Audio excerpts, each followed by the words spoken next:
Don't worry about it. Gravitation with the observation. I'm not saying I'm right. I'm not saying I'm wrong, man. As y'all can see in the title, you feel me? 1090 Jake, he went and sat down with Vlad again. With the whole rolling 60, Rico act, with Big U. I usually stay away from situations like this, but I'm just curious to see what these two individuals got to say. So, you feel me? Go ahead and get your eats. You feel me? Get your drink, your smokes, whatever you feel me? Whatever you do. You on break at work, but let's go ahead and tune in this.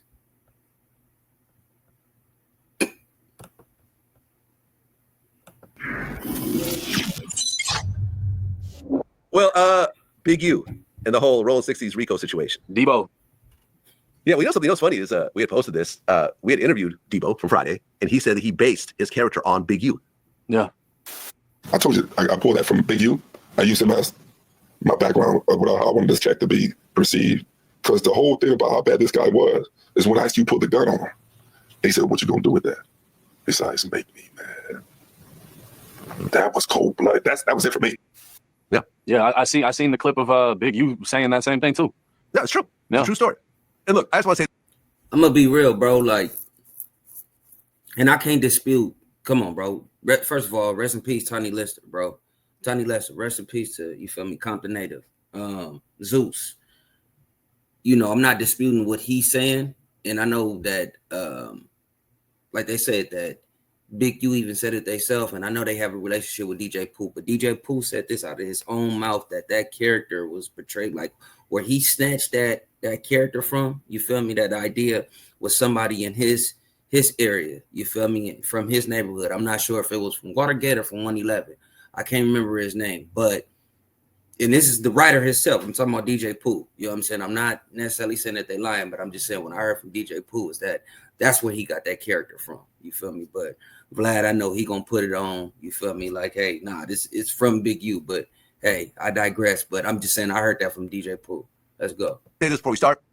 I've always been cool with Big U. I have not had one negative experience with Big U. He came in, did an interview. It was a dope ass interview. We kept in contact. He would call me every so often. I would call him every so often. We'd have cool conversations. There was never any checking in. He didn't make you do the interview? He didn't say, "Hey, Vlad, you're gonna put me on there"? No, I wanted to. Don't let a new piece of paperwork come out saying that Vlad TV had you in the back like this. Why would I not want to do that interview? Like, man, they said he's stepping on everything over there. Everything. The rappers, the athletes, fucking everybody over there, apparently. Like I said, that's why I wanted to stay. They say, Jake, come on, bro. You do this for a living, homie. Like, what do you mean? They say he's stepping on. Why would you even say they say he's stepping on everything over there? And I'm gonna miss us with that, bro. Like, you feel me? This is somebody from the land. Like, miss us with that, bro. That as far as that checking in situation, and I'm not talking about his situation. You know what I'm saying? Shout out to him. Pray the best. You feel me? I'm not talking about that situation. What I'm talking about as far as that whole check-in that they blown out of proportion. Bro, checking in and extortion is two different things. Stop mixing the two, bro. Stop blending the two. Because I think even he explained this, but bro, we check in regardless. That's how we are out here in the city. We check in when we go to other places. Checking in has nothing to do with money. Checking in, you just simply, hey, bro, I'm out here. I'm in your area. I'm in your town. What's going on? What's going down? You know what I'm saying? Like, you feel me? When you check in, the best, you feel me? Hey, what's good? What's a good place to eat? You know what I'm saying? If you like to do extra stuff, party favors, so on and so forth. Hey, I want to get a new fit. Hey, what's probably the cheapest places to go to? Or, not saying that y'all know what I'm trying to say, bro. Not trying to call nobody broke, but what I'm saying, like, hey, how can I, you feel me? Where can I go? Where can I wiggle at? You know what I'm saying? To make my time while I'm out here to be the best time and I can enjoy myself. That's what checking in. Actually, what places not to go to. You know what I'm saying? Like, hold up, bro. You don't go over there. What? No, yeah, don't go over there. Somebody just got shot over there not too long ago. Matter of fact, 2 cats just got robbed over there not too long. Yeah, that's they wilding over there. That's what checking in means, bro. That goes for everybody. And like I said, I think you even explained that too when you go to New York, when you go to Chicago, I'm out here. What's going on? You just tap in with somebody to know where to go You feel me? In certain situations, like, hey, bro, you probably shouldn't go over here just because you're seeing it on Instagram and you seeing it's popping and it's it's trending on social media. This is the spot. This is really not the spot. You know what I'm saying? So you just gotta respect that. As far as that money situation, like, nah, bro, miss us with that. But yeah, you crazy popping it like that. Come on, Jake. Apparently, is up on the Big U, and you know what's crazy is it wasn't that long ago, maybe a year, maybe 2 years. Big U, when I was living in Boston, he was visiting because he was speaking at Harvard. Wow. One of the most prestigious universities, and this is in Cambridge, right across the street from Boston. And Big U was speaking at Harvard. And I think he was the one that had the stories about when he was in prison and he went at it with like 80 of the Mexicans and was just smashing them left and right and this and that. And I was like, how the fuck did he get to Harvard? And he's just, against the gangs and everything's all this. And then this whole shit comes out and I'm like, damn, this is fucking crazy. Look, I'll say this on the record publicly. Big U has never extorted me on any level. And he could have been like, yeah, you're in LA now, you're doing, business with Crips and rolling 60s or whatever. I'm going to need a little something off this, or you're going to need to put on my artist or whatever else. None of that ever. At all. Really just positive experiences with him the entire time. Did you see the clip of him and Chris Brown? Nah. Big U sitting next to Chris Brown. He's like, yeah, he just donated 500 sneakers to the kids in the community, and he's about to donate another 500. And Chris is just like, so people put in the caption like he didn't even know he was about to donate another 500. It's just, bro, that whole case, what pissed me off about it too was everybody was trying to act like this was a product of Adam 22 getting people locked up and that No Jumper was the cause of the Rolling 60s indictment, when in all actuality, it's people committing crimes and then people talking. Of course, Jake, you would say that because you're in the media space. But let's be real. Let's be all the way real. Yeah, it goes both ways. It goes both ways. It's easy, bro. I hate when they say this, like, bro, you asking that question.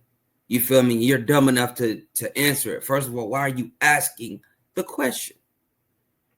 In the first place, don't tell me, oh, this is what the people want to know. You should, if you know in the back of your mind, like, yeah, this seemed like, some incriminating shit. I probably let me steer away from that. Now, if a person is running their mouth, yeah, it's a two-way. Yeah, I get that.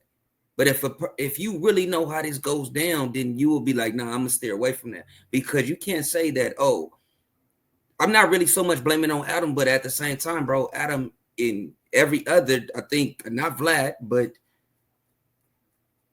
obviously they're getting their information from social media. You know what I'm saying? They're getting their information from these podcasts. The podcast game, what I'm saying is the podcast stuff, the stories, wherever the case you want, whatever you want to call it, it's part of this case and it's in the paperwork. So miss me with that, Jake. Real talk, miss me with that. About the crimes that they're committing. And for a while, Brick Baby, me and him have had a cool, we've communicated throughout the years, and I just always thought he said a lot and implicated himself in a lot of things that put him in a position where, yeah, people are gonna watch you. Like there was a lot of rumors of him having to do something with the. And I'm gonna be real. This is what I mean by, like I said, we don't want to put too much blame on Adam, but we have to because you're too invested, if that makes sense. We don't want to put too much blame on Adam, but you have to because you're too invested. And what I mean by that is, don't tell me, oh, I don't know. Because Adam, you know a lot of lingo because you've been around the bros. And I'm talking about on both sides. PBC, H's, G's, whatever. Because you've been around that. So you should know what, Brick, we probably shouldn't talk about that. Or Brick, you know what, we scrapping that. Are we editing that out? Like you should be heavy involved, because that's what I mean by, yeah, you rocking with your business, right? Okay, well, you should be heavily involved in that part of it. You know what I'm saying? We're taking stuff out. No, don't leave it to your editors, because if it's talking about going to the hood day with 4 extras, you're gonna be there. If Brick Baby say you coming to the 60s, you're gonna be there. If you go to Chicago on the O Block, you're gonna be there. So it should be reciprocal. If I see you lacking somewhere and you talking too much, instead of me saying, you know what I'm saying? I'm saying at least on your platform, if people clip it, they clip it. Okay. But I'm talking about to actually put it out there. Like, I don't know. I look at it different. My fault. Let me go ahead and play the Dirk situation and Lil Pab's death and people speaking on that. He would make jokes and he would this and he would that. And then when it came to the 60s, Loose Cannon, him and Loose went at it. And he's like, oh, who put you on? What street was it? Name 5 people. And it's like, bro, like you're saying, name the 5 people that made you a Rolling 60s Crip gang member on a fucking podcast with however many millions of viewers. And we're going to act like this ain't some shit that the feds aren't gonna listen to. My fault. I hate to keep stopping, but I have to, bro. Last time I checked, that's why I say, like, Jake, oh yeah, I'm really seeing the true cup. Bro, being part of a gang is not a crime. Being part of a gang is not a crime. When you do something, because I know somebody gonna say, bro, what about gang enhancement? Yeah, of course. If you do something, yeah, they're gonna light fire under your ass. But just being part of a gang is not a crime. You think that's what they? Come on, bro. You think they're worried about who put you on a neighborhood? Fuck out of here. Come on. Compared to other serious stuff that's going on, bro, don't nobody care. He could have named whoever. And first of all, you're not calling them by their first and last name, bro. You calling them by their hood name. That could be anybody. Come on, miss me with that, bro. That's not a crime to be part of. C-Mac told us that. It's not a crime to be part of a gang, bro. When you do something involving your, then yeah, okay, yeah, you are going to get hit with that. Yeah, I mean, Brick Baby was my man. He had done like I think 3 interviews on Vlad TV. He was actually our newest regular guest on Vlad TV. Yeah. And once again, only positive interactions with him. In fact, I ran into him at the Beverly Center Mall like 3 days before he got arrested. Right. Just randomly, I'm like, oh shit, what's up? You know, we hug. I'm like, you good? Hey, I'll get you back on the show. Yeah, of course. Like, you could tell like he had no idea what was about to happen. Yeah, and you know, I mean, in retrospect, you think about it, it's like, damn, like you're just living your life. You're at the mall, you got your family with you, and then next thing you know, you're in jail. Yeah, Brick became one of the top hosts at No Jumper. And then I remember recently there was a post, he got his daughter, I think it was her 16th birthday or 18th, he got her a car or something or whatever. And, you know, but there's just been a lot of situations when he's walked the line of saying too much, and this shit just came and bit him in the ass. And then Loose Cannon, that motherfucker just says whatever the fuck he wants to. Yeah, I've always avoided Loose Cannon. Loose Cannon's been wanting to be on my show. He's DM'd me multiple times. Like, people that we know in common have reached out, say, hey, Loose Cannon wants to talk to you. And I'm like, too much drama. Especially after seeing that brawl, you know, in the No Jumper parking lot. I was like, oh, hell no, I don't want this guy around. No, it's not good for the business. And at the same time, it's like, bro, literally, if you read the federal paperwork, all of the counts in the indictment is shit that he was saying. Oh, so now that you know what's crazy? Before I even clicked on this video, no lie, I was seeing it on Facebook when they was like, bro, Vlad, you full of shit because you talking about the drama with Loose Cannon, but you have Whack up there. And I was wondering, I'm like, what? I didn't know what that was before, but now that makes sense. And I'm not gonna lie, I agree with Vlad on this certain situation because, okay, the difference between, because we all know Whack, you feel me? You know, he off the rocker. You already know Whack. You would think that the drama follows, no matter what Whack, how can I say this, bro? Loose don't seem like he has anything to lose. Let's just put it like that. Like, he just don't seem like he has anything to lose. So it'll be bad. Like, Vlad is looking at it business-wise. Even though we hear Whack and a whole bunch of stuff, you never really hear him in drama. I'm talking about physically, like on camera. Besides the situation that happened, I don't know if that was in the Valley with the 2 KKK, the 311 cats. You don't really see Whack like in those scuffles or anything like that. So I get that. And also, Whack has a business. He has an entity. So his PRs, his man, like, don't get it twisted, bro. Whack is a business person, bro. You feel me? All BS aside, when it come to Loose, it just seemed like you doing that, bro, outside of No Jumper. Like, you feel me? Your screws is loose. So business wise, I can understand where Vlad coming from. I'm gonna keep it a band. I'm gonna keep him walking, bro. I can understand where Vlad coming from on that. He participated in, or Big U did, while on No Jumper. If a man really hated ads, here's what he would do. Day 1. He would install Pi on his computer without spending a dime because it's 100% free. Day 2, he realizes. So it's like you're describing robbing Meek Mills and you're describing Big U was doing this and just crazy shit. Right, but I was always under the impression that not everything, but for certain things, Loose Cannon was just lying. So, you know, Meek Mill said, I've never been kidnapped. Now, he's lying because he got kidnapped.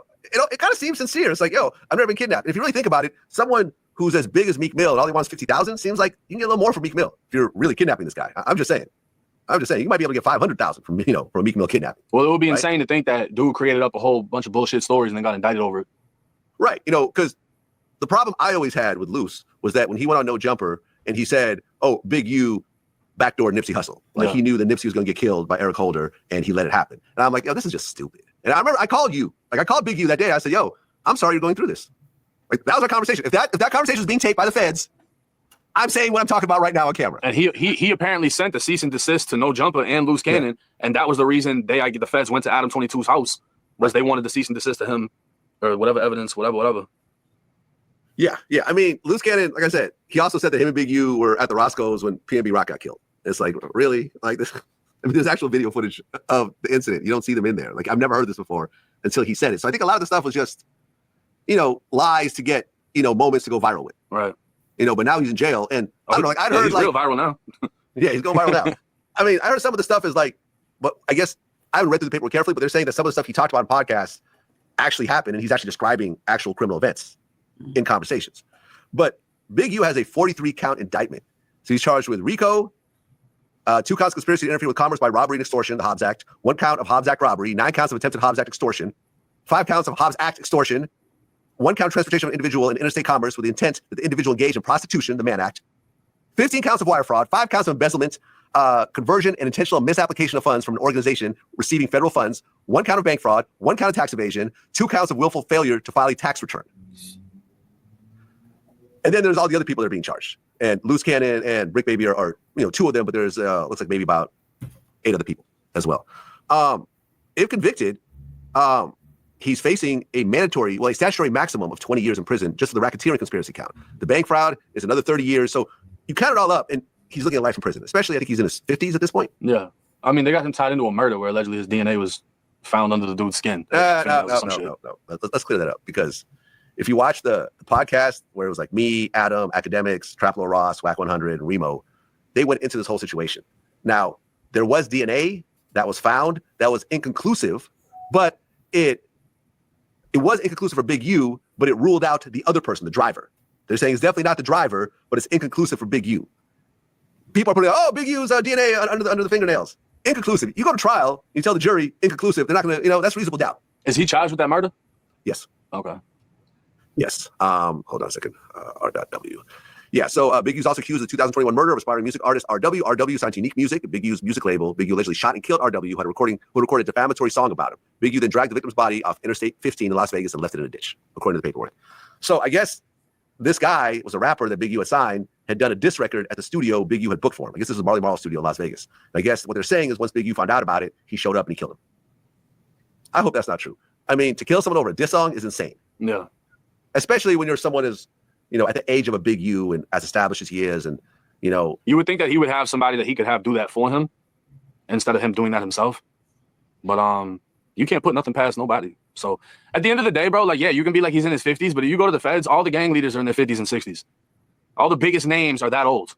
Yeah. Those are the guys that write the tickets, and then the ticket gets booked and the little young header goes and gets you. So it's like that's the age of the guys that are running the prison system.